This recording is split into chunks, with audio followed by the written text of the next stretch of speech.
शास्त्र काय सांगतं ते, कारण पिढ्यानपिढ्या रांगोळ्या आमचे रांगोळ्या ह्याच्यामध्येच गेल्या काढण्यामध्ये. हे कसं माहितीये का, याचे काहीतरी अर्थ आहे, याचा काहीतरी उपयोग आहे. हे उपयोग कोणाला माहिती नाही.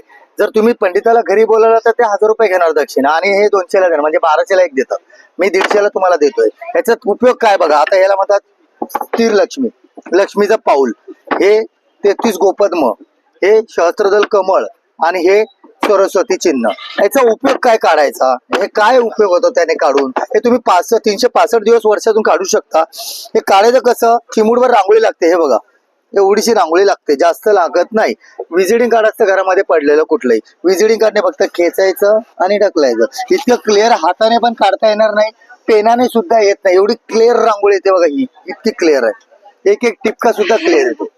दिस लुक्स व्हेरी. हा, आता याचा अर्थ काय, लक्ष्मी आपल्याला घरात हवी आहे ना ताई, तुम्हाला पण सगळ्यांना लक्ष्मी घरात हवी आहे. पण लाखो करोड रुपये तिथलं कुठली लक्ष्मी हवी आहे ही नाही माहिती कोणाला.